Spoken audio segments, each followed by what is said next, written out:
d'Exil et d'encre. Au fil des mots, Patrick Estève. Chères auditrices et auditeurs, bonjour. La pastille d'Exil et d'encre au fil des mots de ce jour s'intitule Dino Buzzati, l'attente et la vie. Dino Buzzati, Traverso de son vrai nom, est né à Belluno dans le Frioul en Italie le 16 octobre 1906 au sein d'une famille aisée où il bénéficie d'une bonne éducation et où il se trouve poussé par ses parents, en particulier par son père qui est magistrat, vers des études de droit.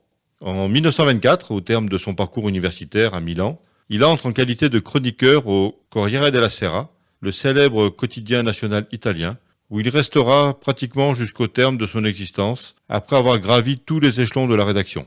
Mais l'ennui et l'austérité qu'il ressent au travail le poussent à rechercher des sensations au travers de l'écriture, où il s'exprime avec un style qui lui restera propre, qui donne aux événements les plus courants du quotidien une dimension fantastique. Son premier roman, Barnabo des montagnes, voit le jour en 1933, suivi du Secret du vieux bois en 1935, où il semble que Dino Buzzati prend plus généralement conscience de la fuite du temps qui sera la clé de voûte de ses futurs romans.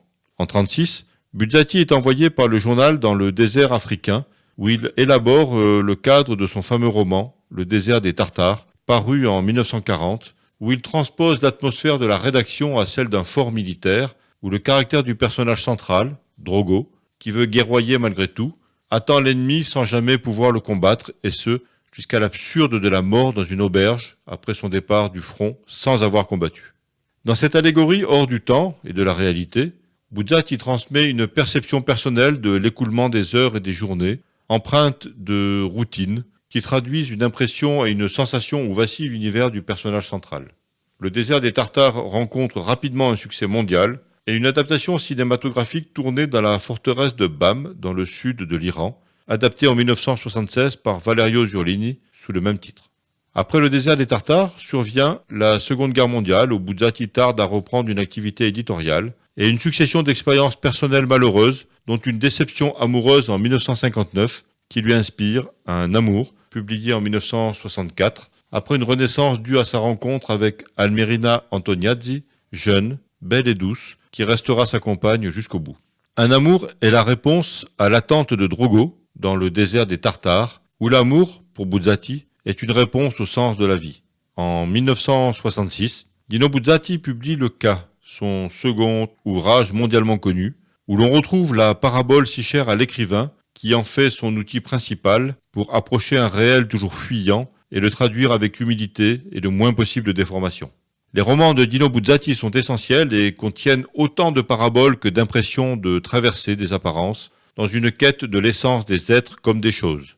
Qu'il s'agisse de fables ou de contes fantastiques, Buzzati décale les engrenages logiques de l'existence pour mieux élargir les fissures de la vie et pousser le lecteur à toucher du doigt les incohérences du réel. Buzzati parvient à construire pierre par pierre une réflexion des plus hautes sur l'aventure humaine autour des thèmes de l'angoisse, de la solitude, du vieillissement, du doute et de l'attente. Chez lui, les contes moraux et les paraboles s'inscrivent dans une langue simple et dépouillée, où les êtres et les choses sont dessinés avec une portée métaphysique qui n'est jamais indissociable de leur présence réelle. Les premiers symptômes d'un cancer du pancréas font leur apparition en juin 1970, et Buzzati accueille la confirmation de la maladie comme une libération et la fin d'un cauchemar dans un détachement progressif du monde. Il meurt le 28 janvier 1972 à Milan et laisse au monde une œuvre somme toute prolifique, faite de romans dont le plus connu est aujourd'hui Le désert des Tartares, des nouvelles, dont le fameux Cas, des contes moraux, des poésies burlesques, des pièces de théâtre et de scénarios. Dino Buzzati est aujourd'hui un auteur mondialement connu pour sa grande lucidité et pour son rapport au temps et à la vie. Il existe de plus une œuvre picturale que l'écrivain a composée au fil du temps, qui est faite de peinture et de dessins. Chers auditrices et auditeurs, je vous dis à la semaine prochaine pour une nouvelle pastille d'Exil et d'encre au fil des mots et surtout, dans l'intervalle, n'oubliez pas de rester libre et portez-vous bien. d'Exil et d'encre. Au fil des mots, Patrick Estève. Agora Côte d'Azur, à Menton en FM sur 88.9.